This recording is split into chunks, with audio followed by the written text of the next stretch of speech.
I was 34 when my wife decided to end our marriage in front of 30 people at her own birthday party in our living room while I was refilling drinks in the kitchen.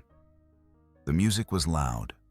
Her friends were everywhere, mostly people from her office and that tight circle she'd been spending more time with over the past few months. I was doing what I always did at these things, keeping things moving, making sure nobody needed anything, staying out of the way. Then the volume dropped. Someone had turned down the speakers. I looked up and saw her climbing onto one of our dining chairs in the middle of the room. Wine glass held high, that wide smile I hadn't seen directed at me. In half a year, plastered across her face. Everyone, I need your attention. The room went completely silent. Every face turned toward her. I stayed where I was, one hand still on the fridge door, watching. I want to thank you all for being here tonight, she said, pausing for effect, scanning the crowd like she was about to deliver the punchline to a joke. This birthday is special because I'm making it special. I'm officially gifting myself a well-deserved divorce. For a second, nobody moved. Then her inner circle erupted, cheering, clapping, raising their glasses like she'd just announced a promotion. Emily, her closest friend, was the loudest. She doubled over laughing, wiping tears from her eyes, practically screaming with joy. A few others looked confused. Some looked uncomfortable. But the core group, they were celebrating. My wife looked straight at me across the room, still standing on that chair, still holding that glass, waiting. She wanted a reaction. She wanted me to collapse, to beg, to make a scene in front of everyone she'd invited into our home. I didn't give her one. Instead, I looked at Emily. She was still laughing, bent over, clutching her stomach. Her husband Blake stood about 6 feet away near the bookshelf, and I watched all the color drain from his face in real time. That's when I moved. I walked through the crowd, calm, deliberate, until I was standing right next to Emily. The room was still buzzing, half celebration, half confusion. Why are you laughing so hard? I said it loud enough for everyone to hear, but kept my tone genuinely curious, almost friendly. Emily turned to me, still grinning. What? I'm serious, I said. Why is this so funny to you? She blinked, her smile faltering just slightly. I held her gaze for a beat, then said it clearly, evenly, so there was no mistaking a single word. She'll be generously gifting herself to your husband again, right after this party ends. The laughter cut off like someone had flipped a switch. Emily's face changed in stages. Confusion first, then shock, then something colder. She looked at me, then at my wife, still frozen on that chair, then across the room at Blake, who had already started backing toward the door. What are you talking about? Emily's voice had gone sharp, all the humor gone. I pulled out my phone. I'd already opened the folder I'd prepared days ago. Photos, timestamps, text, screenshots I'd managed to capture over the past 3 weeks. I held it where Emily could see. Your husband and my wife have been seeing each other for 5 months. Every Tuesday and Thursday, when you thought she was at book club, they were at the Riverside Inn, room 214 specifically. I kept the phone steady, close enough for Emily to see clearly, far enough that a few people nearby could glimpse it too. My wife finally found her voice. That's not true. He's making this up because he's embarrassed. I turned to Blake, who'd stopped moving but looked like he wanted to disappear through the wall. Blake, you want to tell her? Or should I? Emily grabbed the phone from my hand. Her hands were shaking as she scrolled. One photo showed them at a restaurant, his arm around her shoulders. Another showed them walking into that hotel, holding hands. The timestamps were clear. Dates, times, locations. "You knew she was cheating," I said to Emily, keeping that same calm tone. "She told you weeks ago. You helped her plan this whole public divorce announcement. You thought it was hilarious that she was going to humiliate me in my own house." Emily was staring at the screen, at Blake, at my wife, not laughing anymore. "But you didn't know it was Blake, did you?" The room had gone completely silent. I could hear someone's drink fizzing. My wife climbed down from the chair, suddenly desperate. "It's not what it looks like. We need to talk privately." "No," I said. "We really don't." I took my phone back from Emily, who was now turning toward Blake with an expression I'd never seen on anyone's face before. Pure betrayal mixed with fury. "Blake." Her voice cracked. He opened his mouth, closed it, opened it again. "Emily, I can explain." "Explain what?"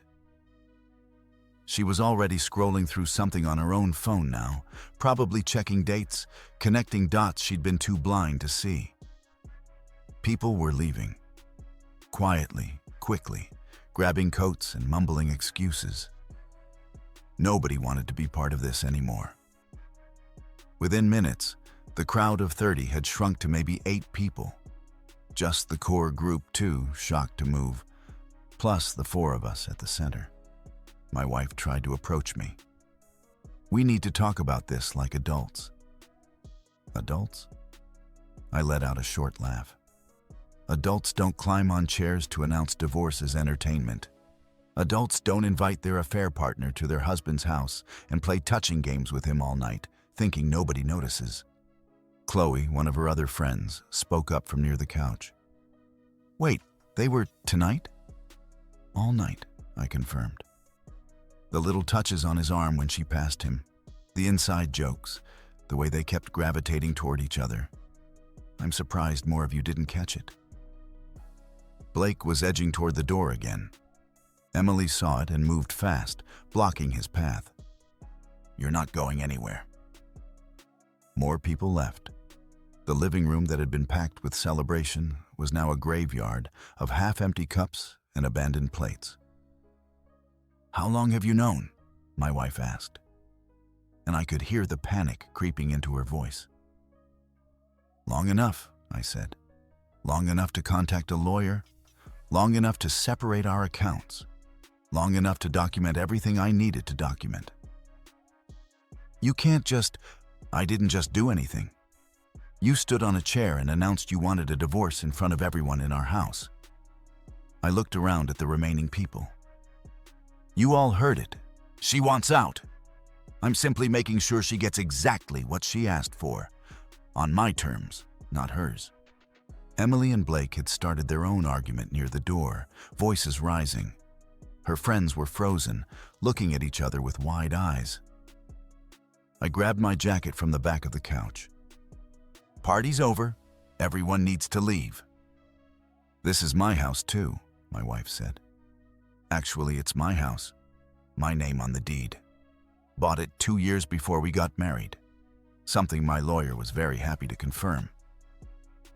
Her face went white. She hadn't thought about that.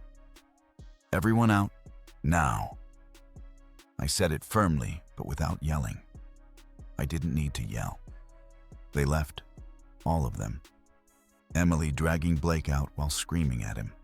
My wife's friends giving her sympathetic looks I didn't care about. Chloe was the last one out, giving my wife a hug and whispering something before leaving. Then it was just us. My wife stood in the middle of the living room, mascara running, birthday decorations still hanging on the walls like ghosts of what this night was supposed to be. "I never meant for it to go this far," she said quietly. "You climbed on a chair and announced our divorce to a room full of people. How much further could it go?" I was angry. "You've been distant." "Don't." I held up my hand. "Don't try to make this about something I did. You made your choice. Multiple choices for 5 months. Can we just talk about this? No. I headed for the bedroom. I'm sleeping at a hotel tonight. You can sleep here. Tomorrow, my lawyer will contact you with the divorce papers. Sign them. Don't make this harder than you already have.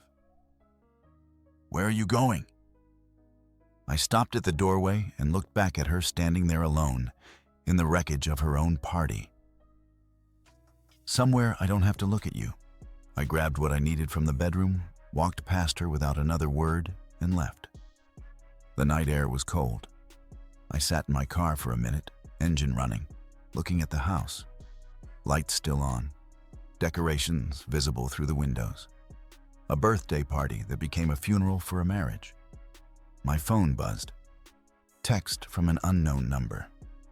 I opened it. This is Chloe. I know we don't know each other well, but I'm sorry for what happened. She told us you were controlling and distant. She never mentioned Blake.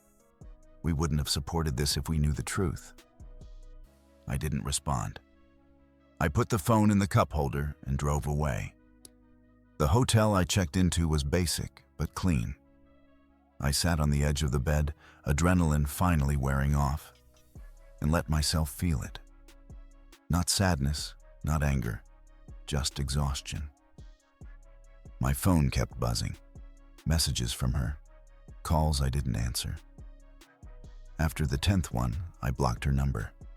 Tomorrow would be about lawyers and logistics. Tonight was about getting the first genuine sleep I'd had in weeks, knowing I'd handled it exactly the way I needed to. With control, with evidence, with dignity. I turned off the lights and stretched out on the bed. Somewhere across town, Emily was probably having the worst night of her life too. Good. She'd helped plan my public humiliation, laughing the whole time, not knowing karma was already waiting for her. My wife had wanted to gift herself a divorce. She got it, just not the way she'd imagined. 3 weeks earlier, everything had seemed normal, or at least I thought it did. I work as a systems analyst for a logistics company. Decent pay, standard hours, nothing glamorous. My wife worked in HR at a mid-sized firm downtown. We had our routines. Breakfast together most mornings. Dinner when our schedules aligned. Weekends doing errands or seeing friends. Then things started shifting. It was small at first. She started coming home later on Tuesdays and Thursdays. Book club, she said. A group of women from work who met to discuss novels and drink wine. Fine. She'd mentioned it before, and I had no reason to question it. But she also started being more careful with her phone, keeping it face down, taking calls in other rooms, smiling at messages, and then quickly locking the screen when I walked by. I'm not naturally suspicious. I'd never checked her phone, never followed her, never questioned where she was going. We'd been married 6 years. I trusted her. Until that Tuesday night, 3 weeks before her birthday. I'd gotten home from work around 6. She wasn't there yet. I made dinner, ate alone, watched part of a game. Around 9, I heard her car in the driveway. She came in looking flushed, happy, more animated than she'd been around me in months. "How was book club?" I asked from the couch. "Great. We're reading this amazing thriller. You wouldn't like it." She kicked off her shoes, grabbed water from the fridge. I'm exhausted, though, going to shower and head to bed. This late on a work night? We went out for drinks after, lost track of time. She was already heading toward the bedroom. I nodded, went back to the game. Didn't think much of it. An hour later, I headed to bed myself. She was already under the covers, scrolling through her phone, the screen lighting up her face in the dark. I got ready for bed, climbed in on my side. She put her phone on the nightstand, said goodnight, and turned away from me. I was almost asleep when her phone buzzed. Once, twice, 3 times in quick succession. She grabbed it immediately. I kept my eyes closed, breathing steady like I was already out. I heard her typing fast, then a quiet laugh. More typing. This went on for maybe 10 minutes. Finally, she put the phone down and settled back into the pillow. I waited another 20 minutes, making sure she was actually asleep. Her breathing had evened out, deep and slow. I carefully reached over to my nightstand, grabbed my own phone, and went to the bathroom. Closed the door quietly, turned on the fan to cover any noise. I opened our phone account online. We shared a plan, and I could see call and text logs for both numbers. I'd never looked before, never had a reason to. I scrolled through her recent activity. There was a number that appeared constantly, multiple times a day. Calls that lasted 30, 40 minutes. Texts sent in clusters, especially late at night. The number wasn't saved in my contacts. I didn't recognize it. I copied it and ran it through a basic online search. Nothing came up under a name, but the area code was local. I sat there on the bathroom floor staring at my phone, trying to convince myself there was a logical explanation. Maybe it was someone from work. Maybe it was about a project. Maybe it was Emily or one of her other friends. But the texts at 11 at night? The 40-minute calls on her drive home from book club? I went back to bed. She was still asleep. I lay there staring at the ceiling until my alarm went off at 6. The next morning, she was in a good mood.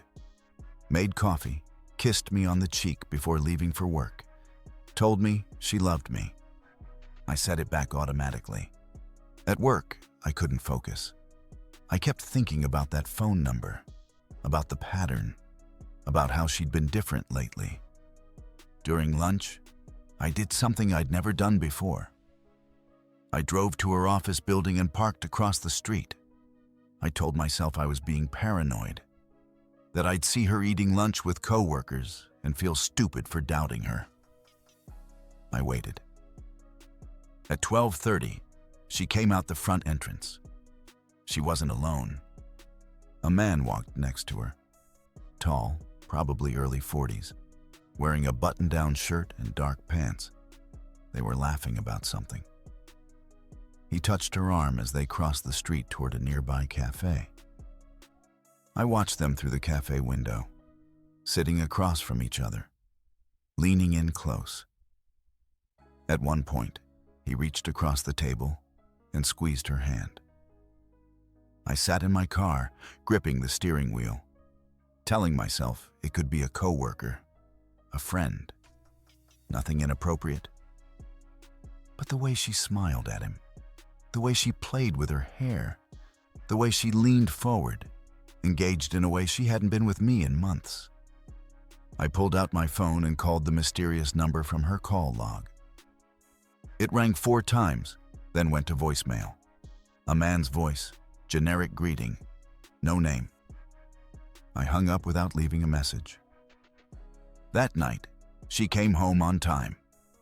We had dinner together. She talked about her day, complained about her boss, asked about my work. Everything normal. Except I kept seeing her hand reaching across that cafe table. Kept seeing his hand covering hers. "You okay?" she asked, noticing I'd barely touched my food. "Fine, just tired." Thursday came. Another book club night, she said. That morning, she told me she'd be home late again. I left work early that day. Told my boss I wasn't feeling well, which wasn't a lie. I felt sick to my stomach. I drove to the Riverside Inn. It's a decent hotel on the edge of town. Nothing fancy, but clean and private.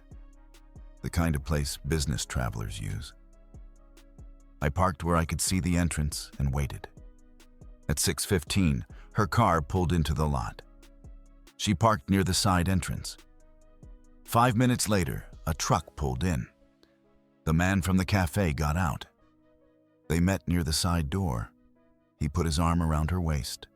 She leaned into him. They went inside together. I sat there for 2 hours, watched the sun go down, watched other people come and go, watched the lights in the windows. At 8:30, they came out. Separately this time, 5 minutes apart. She got in her car, checked her makeup in the rearview mirror, and drove away. He left right after. I followed her, kept several cars back. She stopped at a grocery store, bought wine and some snacks, then headed home. I gave her a 15-minute head start before pulling into our driveway. When I walked in, she was on the couch with a glass of wine, a book open on her lap. "Hey, how was your day?" Bright smile, relaxed. "Long," I said. "How was book club?" "Good. We're really getting into this one. I think you'd actually like it." She held up the book.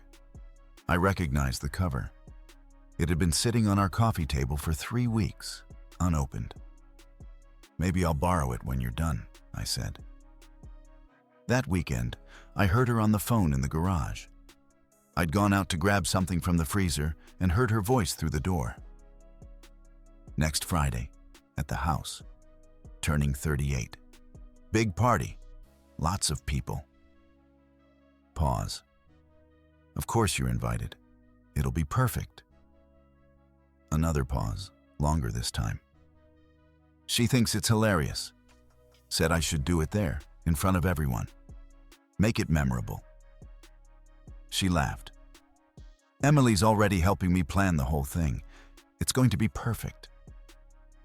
I stood outside that door, holding a bag of frozen vegetables, listening to my wife plan something I knew instinctively was going to be bad for me. No, he won't see it coming. He's been completely clueless. Her voice had this edge to it. Satisfaction, maybe. I know. Okay, see you Tuesday." She ended the call. I waited 10 seconds, then opened the door like I'd just arrived. "Hey, did we have any—" She jumped, nearly dropped her phone. "Sorry, didn't mean to scare you." "It's fine. Just talking to Emily about the party." She recovered quickly. "Did you need something?" "Just these." I held up the vegetables. "I'll let you finish your call." "Already done." She followed me back inside, already texting someone. That night, I made a decision. I wasn't going to confront her yet. I wasn't going to tip my hand. If she was planning something for her party, if Emily was involved, if that man was going to be there, then I'd let it happen. But I'd be ready. Over the next 2 weeks, I documented everything.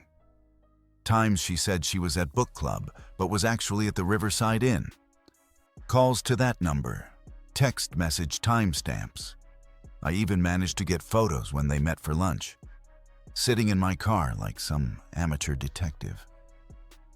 I felt pathetic doing it, but I needed proof. Not for me, I already knew, but for what was coming. I also quietly met with a lawyer, explained the situation, brought my documentation. He walked me through what divorce would look like, especially given that the house was in my name alone, purchased before marriage. "If she's planning to blindside you publicly," he said, "you need to be prepared to act fast. Have everything ready to file immediately." I had everything ready. The Friday before her party, she was practically glowing, excited about the decorations, the guest list, the food. She'd invited around 40 people, friends from work, her close group, some neighbors. "Did you invite Blake?" I asked casually while she was going over the list. She looked up. "Blake? You mean Emily's husband?" "Yeah. Of course. Emily's one of my closest friends. They're both coming." "Cool." I went back to my laptop. She didn't notice anything different in my tone. Didn't notice that I'd started moving important documents out of the house. Didn't notice that I'd already packed a bag and left it in my car. She was too focused on her surprise. 2 days before the party, I heard her on the phone again with Emily. Can't wait to see his face. And yes, Blake will definitely be there. This is going to be legendary. They both laughed. I finished loading the dishwasher, said nothing, and went to bed early. The night before her birthday, she was too excited to sleep, kept checking her phone, smiling at messages. "Big day tomorrow," I said. "The biggest?" She turned to look at me in the dark. "Thank you for being supportive about the party." "Of course," I said. "It's your birthday. Should be memorable." "It will be." She kissed me, then rolled over and fell asleep within minutes. I lay there thinking about what was coming, about the chair she'd probably climb on, about the announcement she'd make, about Emily laughing, not knowing her own husband was the reason for it all. I thought about the man I'd seen her with, who she'd invited to our house, who she'd been seeing for 5 months while I worked and paid bills and trusted her. I didn't sleep much that night, but I wasn't nervous. I was ready. Sunday morning, I woke up to 63 missed calls and over 100 messages. Not from my wife. I'd blocked that number. These were from people at the party. I deleted most without reading. My lawyer called around 10. "Papers ready to file tomorrow morning. This should be straightforward." "Good. Do it." I stayed at my friend Mason's place that weekend. He'd heard what happened through the grapevine. "Emily filed for divorce this morning," he told me. "Showed up at a lawyer's office when they opened. Blake got kicked out. She changed the locks. Smart woman. She's furious. 8 years of friendship with your wife. Gone. All because your wife was sleeping with her husband and let her help plan your public humiliation." Monday, my lawyer filed the papers. My wife was served at her office around 11. My phone started ringing immediately. Unknown numbers. I ignored them all. One voicemail I did listen to was from Emily. Her voice was cold but steady. "You didn't have to tell me the truth. You could have just left, but you did. Thank you for that. I hope your divorce goes smoothly." I saved that message. Tuesday, my lawyer called. "She hired someone. They want to negotiate." "What do they want?" "Half the house. Claims she contributed to maintaining it." "No, the house was mine before marriage." "I already told them. They're pushing back but have no ground. They also want half your savings." We separated accounts. She has her own money. They're still asking, and she's claiming emotional distress from your public revelation.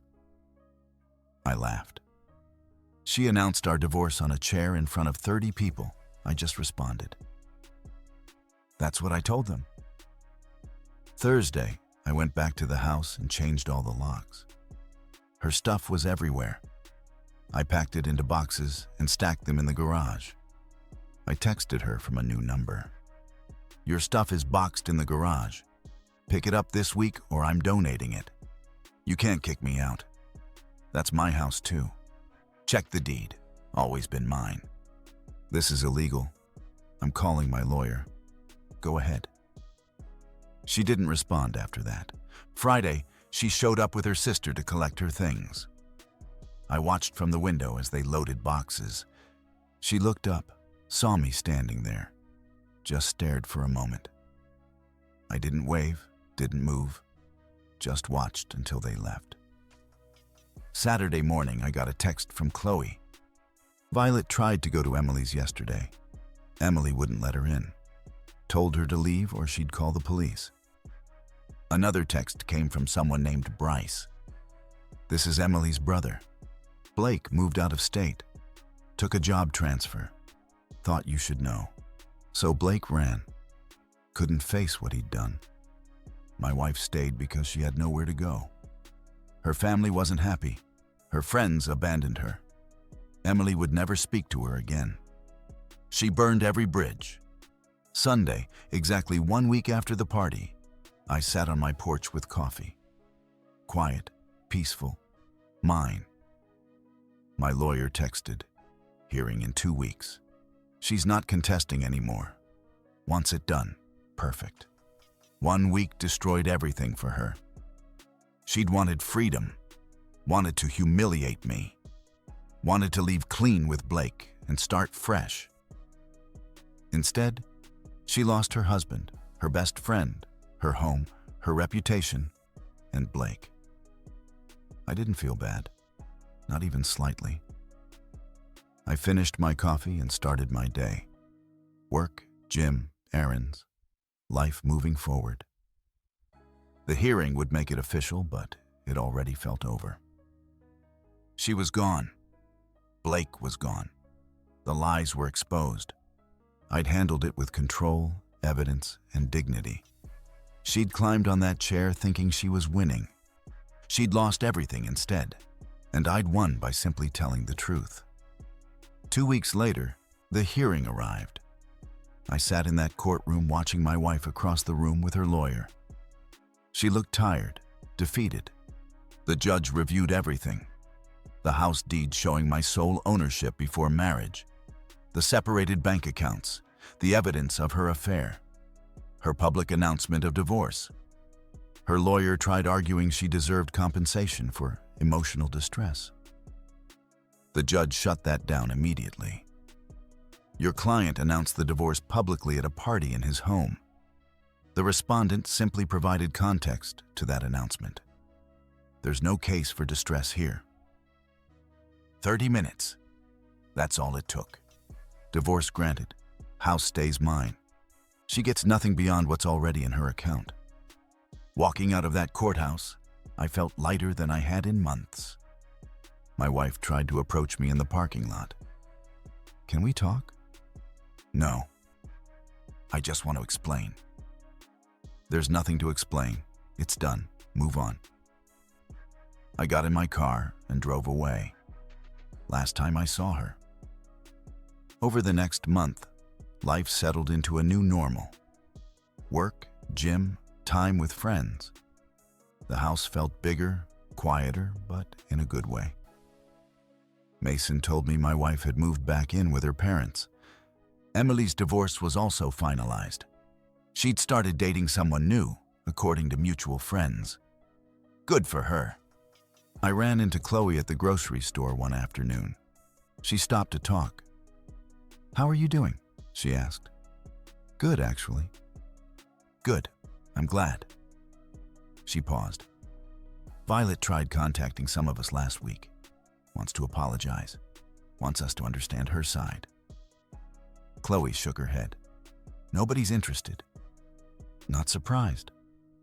She destroyed her own life. Emily won't ever forgive her. None of us will. What she did was unforgivable. I nodded. She made her choices. You handled it better than anyone expected. You could have made it uglier. Didn't need to. The truth was ugly enough. 3 months after the party, I was living proof that walking away with dignity works. My reputation intact, my house mine, my life moving forward. My wife lost everything trying to humiliate me. Emily lost her marriage but gained clarity. Blake ran away like a coward. And me? I gained peace. Freedom. The satisfaction of knowing I never lowered myself to their level. Some nights, I sat on that back porch, coffee in hand, thinking about how different things could have been if I'd reacted with anger instead of strategy. But I didn't. I stayed calm, collected evidence, and let her destroy herself with her own plan. She'd wanted to gift herself a divorce. She got exactly that, along with every consequence that came with it. I didn't need revenge. Truth was enough. 6 months later, I was sitting at a bar with Mason on a regular Friday night. Life had completely turned around. "Ever hear from her?" Mason asked. "No. and I don't want to. Fair enough. He took a drink. You know Emily got engaged last month. Good for her. She deserves happiness. And Violet apparently moved to another state. Couldn't handle everyone knowing what she did. I took a drink. Not my problem anymore. Mason raised his glass. To moving on. To moving on. The divorce taught me something valuable. You don't need to scream, fight, or get revenge. Sometimes the best response is calm, strategic action. Let people destroy themselves with their own choices. My wife wanted her moment of glory. She got public humiliation instead. Emily wanted to support her friend. She learned that friend was betraying her in the worst way. Blake wanted his affair to stay hidden. He ended up exposed and running away. I wanted my dignity. I kept it. These days, I wake up in my house without walking on eggshells. No checking phones, no wondering where anyone is. No lies, just peace. Sometimes people ask if I regret how I handled it. Should I have confronted her privately? Should I have just left quietly? No. She chose that stage. She climbed on that chair. She made it public. I simply made sure the full story was told, not just her version. Would I change anything? Maybe I'd have caught it sooner. Maybe I'd have ended it before the party. But honestly, the way it happened showed everyone exactly who she was. No questions, no doubts, just truth. I finished my drink and headed home. My home, my life, my fresh start. My wife got her divorce. Just not the way she planned. And I got my freedom with my dignity intact. That's the best revenge, not needing revenge at all. Our story has come to an end. If you've made it this far, how about subscribing to our channel? It helps us immensely. I've selected 2 other videos for you that I'm sure you'll enjoy. Feel free to click on them. I'll be waiting for you in the next story. See you soon.